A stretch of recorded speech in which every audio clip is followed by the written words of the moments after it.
Hello students, तो आज शुरू करेंगे हम कॉन्फॉर्मेशनल एनर्जी से। तो हमारा कॉन्फॉर्मेशनल एनर्जी क्या होता है, पहले रोटेशनल एनर्जी बैरियर देख लेते हैं।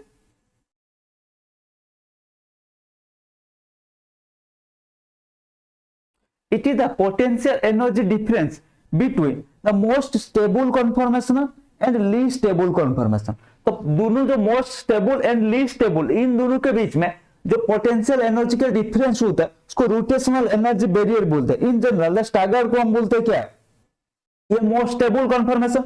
एंड एक्लिप्स क्या होता है हमारा, मैंने बोला था इंफिनिटी नंबर ऑफ हमारा कॉन्फॉर्मेशन पॉसिबल होता है, लेकिन हम इंफिनिटी नंबर ऑफ थोड़ी स्टडी करेंगे। हम जो मोस्ट स्टेबल, जो लीस्ट स्टेबल एंड जो बीच बीच में रहता है वही कुछ गिने चुने हम चीज डिस्कस करेंगे, ठीक है। तो हमारा जो स्टैगर था उसमें जो एडजेसेंट कार्बन था, कार्बन का ग्रुप है वो मैक्सिमम डिस्टेंस में रहते हैं, ठीक है। इसीलिए उनका जो रिपल्सन होता है वो क्या होता है, वो कम होता है, ठीक है। तो मैक्सिमम स्टेबिलिटी होता है। लेकिन एक्लिप्स में जो एडजेसेंट कार्बन का ग्रुप पास पास रहते हैं, एंगल डिफरेंस जनरली 0 डिग्री आता है, ठीक है। तो उनका रिपल्सन मैक्सिमम होता है। तो अगर रिपल्सन मैक्सिमम हुआ तो एनर्जी डिक्रीज होगा, एनर्जी इंक्रीज होगा, एनर्जी इंक्रीज होगा तो उनका स्टेबिलिटी डिक्रीज होगा। तो हमारा स्टैगर था मोस्ट स्टेबल एंड एक्लिप्स है लीस्ट स्टेबल। तो इन दोनों के बीच में पोटेंशियल एनर्जी डिफरेंस को हम बोलेंगे रोटेशनल एनर्जी बैरियर, ठीक है। If the size of groups जी, ठीक है, attach with carbon increases the conformational energy. मान लो एक ग्रुप अटैच है, एक छोटा सा ग्रुप अटैच है, एक दूसरा ग्रुप अटैच है, तो क्या होगा, जितना ग्रुप का साइज बढ़ेगा उतना ही रिपल्सन होगा। मान लो आपने क्लास में जो मान लो आपका बेंच है उसमें आपने 3 बैठे हो, ठीक है। मैक्सिमम आप 3 बैठ सकते हो, मतलब उसमें 3 स्टूडेंट बैठने का क्या है, 3 स्टूडेंट बैठने का प्लेस है, ठीक है। तो जब मान लो आप तीनों बैठ रहे, मतलब ऐसे साउंड से हेल्थ है, ठीक है, सही है, ठीक है, तीनों थोड़ा स्लिम है वो भी सही है, ठीक है, आराम से बैठ जाओगे। लेकिन मान लो तीनों बैठ के ऐसे ऐसे थोड़ा बल्कि सा है, ठीक है, थोड़ा ओवरवेट वाला स्टूडेंट जो होते हैं वो बैठ जाओगे तो क्या होगा, अच्छे से नहीं बैठ पाओगे, मतलब स्पेस कम हो जाएगा, रिपल्सन ज्यादा होगा, ठीक है। तो आपने जो स्टेबल होकर अच्छे से बैठे थे वो नहीं बैठ पाओगे। सिमिलरली यहाँ पर भी बड़ा ग्रुप आ जाएगा तो रिपल्सन ज्यादा होगा, स्टेबिलिटी डिक्रीज होगा, एनर्जी इंक्रीज होगा, ठीक है, ठीक है सर। अब देखते हैं हमारा कॉन्फॉर्मेशनल एनालिसिस, सब एक एक को डिटेल्स में स्टडी करते हैं। एक पहला आ गया हमारा छोटा सा ग्रुप इथेन, ठीक है। So, for any open chain system that connects two sp3 hybridized carbon atom, an infinity number of, मैंने बोला था n infinity जब ओपन चेन होता है ना, एनी ओपन चेन जब 2 sp3 कार्बन एटम को अटैच होता है तब infinity number of conformation are possible. Each of these conformation has energy associated with it, and सबके साथ कुछ ना कुछ एनर्जी एसोसिएट होकर रहता है, लेकिन वो हम नहीं पढ़ते हैं, ठीक है। हम तो स्टैगर एक्लिप्स में काम निपटा देते हैं, ठीक है। पहले देखते हैं एक्लिप्स कन्फॉर्मेशन एंड एक देखते हैं स्टैगर कन्फॉर्मेशन। एक्लिप्स क्या होता है, ये देखो एक्लिप्स सहज में ये मैंने बताया था हमने, जैसे ऐसे ऐसे एक्लिप्स फॉर्म, जिनको भी अगर एक्लिप्स फॉर्म मतलब सहज प्रोजेक्शन या न्यूमैन प्रोजेक्शन में एक्लिप्स स्टैगर ड्रॉ करने का कोई भी दिक्कत है, कैसा भी दिक्कत है, उनका इंटर कन्वर्शन करने के लिए भी दिक्कत है, ठीक है, वो जाके मेरा 2 वीडियो देख सकते हो। क्या है, representation of 2D organic molecule in 3 dimensional and inter conversion, ठीक है, ये 2 लेक्चर आप देख सकते हो। ये है हमारा एक्लिप्स कन्फॉर्मेशन। इनका डायहेड्रल एंगल 0 डिग्री पता है, मिनिमम डिस्टेंस होता है, maximum torsional strain, van der Waals strain and इसका least less stable high energy. ये हम कब से यही एक ही चीज बात करके आ रहे हैं, ठीक है। स्टैगर में क्या है, ये देखो स्टैगर फॉर्म, ठीक है, एक सीधा हुआ है, एक उल्टा हुआ है, हाँ जी सर। एक देखो एंगल क्या है, 180 डिग्री का है और 60 डिग्री का है, ठीक है। Maximum distance, minimum torsional strain, minimum bond angle, most stable, less energy. Energy जितना ज्यादा होगा स्टेबिलिटी उतना ही कम होगा रे बाबा। ओके, पोटेंशियल एनर्जी डायग्राम, ठीक है, देखते हैं पोटेंशियल एनर्जी डायग्राम। देखो ये एनर्जी ज्यादा होगा कि एक्लिप्स कन्फॉर्मेशन, ठीक है, ये स्टैगर है, ठीक है सर, हाँ जी। तो ये सारे eclipse stagger eclipse stagger eclipse, ठीक है, समझ में आ गया। ये हो गया हमारा पोटेंशियल एनर्जी डिफरेंस। तो सर इतना सारे करने की क्या जरूरत थी, हम एंगल को देख रहे हैं। पहले 0 डिग्री था, स्टैगर का 60 डिग्री, देन हमें एक्लिप्स के लिए क्या बोला था, 0 डिग्री 120 डिग्री हो सकता है, देन हमारा 240 डिग्री, ठीक है, देन हमारा 360 डिग्री।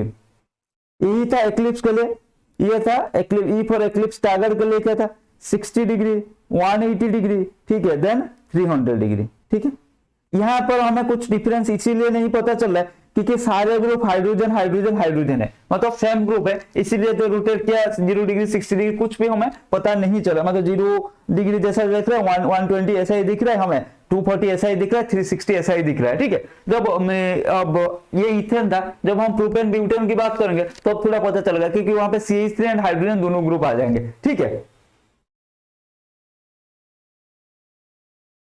अब देखते हैं कॉन्फॉर्मेशनल, तो समझ में आ गया कॉन्फॉर्मेशनल एनालिसिस ऑफ इथेन यही था। ठीक है, अब देखते हैं conformational analysis of an propane around C2C3।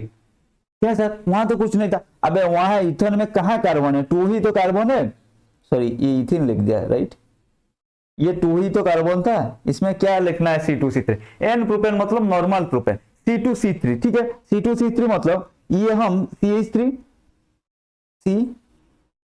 ये CH2। ठीक है, अगर C1 इसको देंगे, मैं इसको ये 1 ये 2 ये 3 दूंगा, तो ये C1 and C2 and C3 के बीच में कॉन्फॉर्मेशन। ठीक है, तो क्या हो जाएगा देखो, C2 तो हाइड्रोजन, ये हाइड्रोजन, इसको जो 3 ग्रुप लगा है वो क्या हो गया CH3। ठीक है,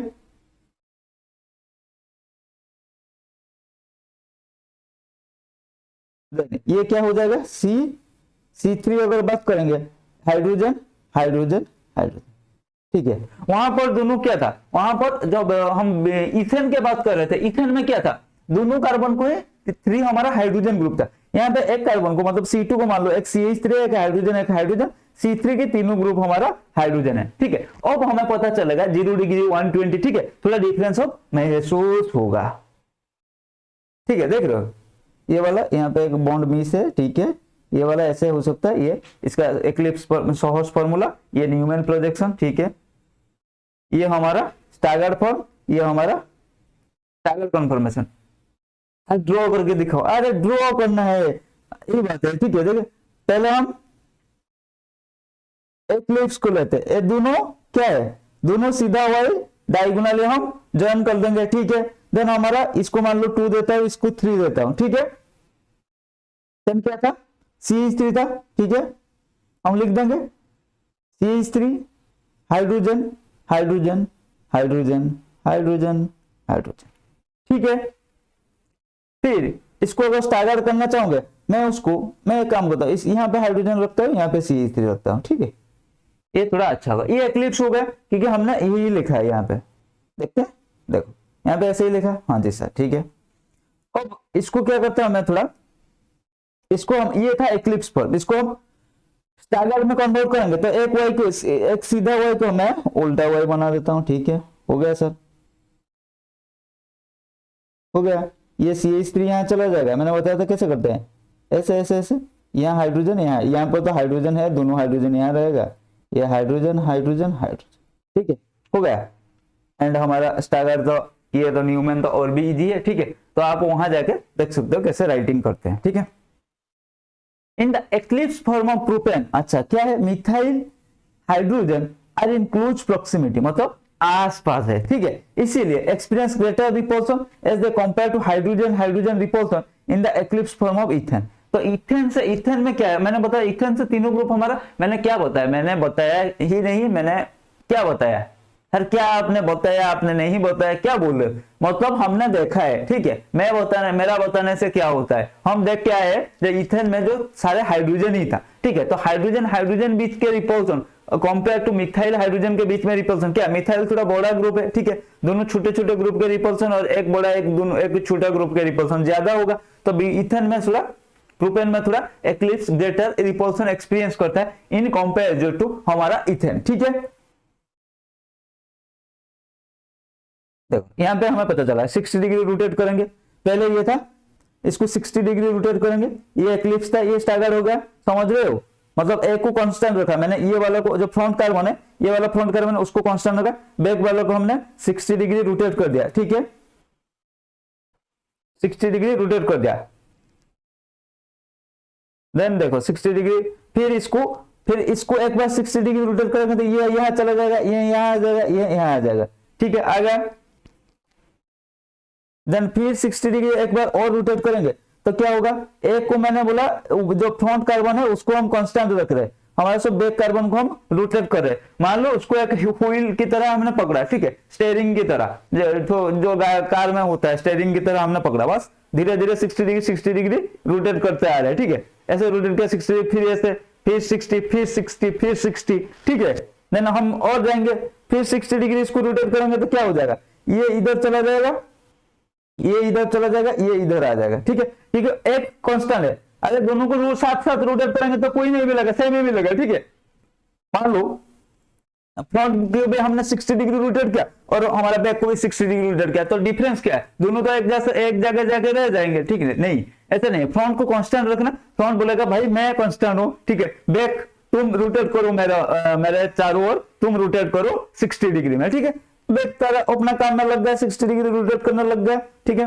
देखो यहाँ पर फिर रोटेट करेंगे, क्या है, ये इधर आ जाएगा 60 डिग्री रोटेट करके, ये इधर आ जाएगा, ये इधर आ जाएगा, ठीक है, आ गया। हाँ जी, अब देखते हैं ये फुल्ली एक्लिप्स, ये गोच फॉर्म इसको बोलते हैं, ठीक है, ये पार्शियली एक्लिप्स, ठीक है। क्यों, ये फुल्ली एक्लिप्स देखो इसमें CH3 एंड CH3 इनके अंदर 0 डिग्री है बॉन्ड एंगल, ठीक है, यह फुल्ली एक्लिप्स सबसे लीस्ट स्टेबल होता है अगर कंपेयर करेंगे। देखिए यहाँ दोनों बल्कि ग्रुप पास पास आ गए, ठीक है। देन ये हमारा गोच फॉर्म, मतलब यहाँ 60 डिग्री रोटेट करे, ये हमारा गोच फॉर्म, इस टाइप ऑफ स्टैगर फॉर्म, ठीक है। देन ये पार्शियली एक्लिप्स, क्यों, क्योंकि जो मिथाइल ग्रुप था, दोनों मिथाइल ग्रुप हमारा थोड़ा दूर में चले गए, मिथाइल हाइड्रोजन पास में आ गया, ठीक है। देन इसको क्या बोलेंगे, देखो ये दोनों बल्कि ग्रुप हमारा 180 डिग्री अपोजिट में है, ठीक है, तो इसको बोलेंगे एंटी। देन नेक्स्ट क्या बोलेंगे, नेक्स्ट पार्शियली एक्लिप्स, ठीक है, ये एक जैसा है। देन नेक्स्ट वन क्या है, हमारा गोच फॉर्म, ठीक है, ये जैसा था, समझ में आ गया। तो हम हमारा जो एक्लिप्स एंड स्टैगर रहा उसके बीच में एंटी गोच, ठीक है, ये थोड़ा फुल्ली एक्लिप्स पार्शियल एक्लिप्स ये आ गया, ठीक है। अब हमें अच्छे से पता चलेगा, समझ रहे हो, क्या समझ रहे हो। देखो ये था, ये क्या था, ये गोच फॉर्म, ये गोच फॉर्म, ये फुल्ली एक्लिप्स, सॉरी ये पार्शियली एक्लिप्स, ये पार्शियली एक्लिप्स, ये पार्शियली एक्लिप्स, ये फुल्ली एक्लिप्स। देख रहे हो एनर्जी बैरियर, देख रहे हो पार्शियली एक्लिप्स दोनों था, उनका क्या है एनर्जी 60 किलो जूल पर मोल है। ये हमारा फुल्ली एक्लिप्स, मैंने बोला फुल्ली एक्लिप्स क्योंकि मिथाइल मिथाइल पास पास रह रहे, दोनों बल्कि ग्रुप पास में, तो उनका रिपल्सन ज्यादा वो लीस्ट स्टेबल होगा। देन हमारा क्या था, ये देखो ये हो गया हमारा। देन ये गोच फॉर्म, ये गोच फॉर्म, ये हमारा एंटी फॉर्म, ये एंटी फॉर्म, ये एंटी फॉर्म, ये गोच फॉर्म, ये गोच फॉर्म, ठीक है। तो इनका एनर्जी हमारा कम आ गया, समझ में आ गया। हाँ जी सर, बिल्कुल समझ में आ गया। पोटेंशियल एनर्जी डायग्राम यही था। तो स्टेबिलिटी देखते हैं, anti gauche fully eclipse, sorry partially then fully eclipse, भाई इसको हम बोल सकते हैं fully eclipse. Increasing order of stability, हमें ये ऑलरेडी पता, fully eclipse then partially eclipse then gauche form then anti. Anti में बल्कि ग्रुप हमारा 180 डिग्री फार अपार्ट रहते हैं, ठीक है, मैक्सिमम पॉसिबल डिस्टेंस में रहते हैं, गोच में थोड़ा पास पास रहते हैं, ठीक है। ये इंक्रीजिंग ऑर्डर ऑफ, यहाँ इंक्रीजिंग ऑर्डर ऑफ एनर्जी, यहाँ इंक्रीजिंग ऑर्डर ऑफ स्टेबिलिटी, क्योंकि एनर्जी जितना ज्यादा एनर्जी होगा उतना लेस उसका स्टेबिलिटी होगा। Effect of intramolecular hydrogen bonding in the stability of conformation, ठीक है। तो जब इंट्रामोलिकुलर हाइड्रोजन बॉन्डिंग आ जाएगा, फॉर एग्जांपल इथिलीन ग्लाइकल, हमने देखा, देखो अगर यहाँ कंपेयर करेंगे, ये मैंने बोला आगे से कभी नहीं बोलना, ये एक्सेप्शन है, ठीक है। तो हमने जनरली क्या पढ़ा, तो एंटी इज मोस्ट स्टेबल, कौन सा एंटी है सर, देखो anti is most stable then gauche form, ठीक है, anti is most stable then gauche form, हमने यही पढ़ा है, जनरली हमने यही पढ़ा है, ठीक है। तो ये बात ये मत सोचना, देखो लेकिन तब ये इसको जनरलाइज मत कर देना, anti is most stable then gauche form, ठीक है, इसको जनरलाइज मत कर देना, जनरली, इसीलिए तो हमने जनरली वर्ड लगा है, generally anti is most stable then gauche form. लेकिन फैक्टर्स इफेक्ट नॉर्मली जो जहां मीथेन आया, जहां इथेन प्रोपेन ये आ गया तो anti is most stable then gauche form, सही है। लेकिन फैक्टर्स इफेक्ट में आ जाएगा इंट्रामोलिकुलर हाइड्रोजन, जहां इंट्रामोलिकुलर हाइड्रोजन बॉन्डिंग आ रहा है वो गोच फॉर्म ज्यादा स्टेबल है, ठीक है, देख रहे हो। देख रहे हो मुन्ना, ये एक्सेप्शन नहीं है। ये लोग बोलते हैं केमिस्ट्री में एक्सेप्शन है, देख रहे हो मुन्ना, ये एक्सेप्शन नहीं है, ठीक है। बहुत सारे हो गए सर एक्सेप्शन के बाद। देखो फ्लोरो इथेनॉल, यहाँ पे देखो, यहाँ पे इंट्रामोलिकुलर, जहां इंट्रामोलिकुलर हाइड्रोजन बॉन्डिंग रह जाएगा वो स्टेबल हो जाएगा, क्योंकि ये फैक्टर, ठीक है।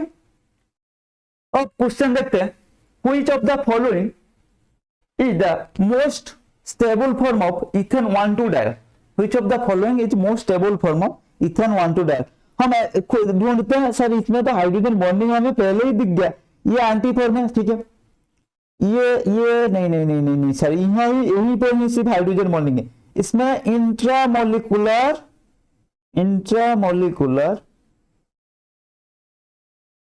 हाइड्रोजन बॉन्डिंग है,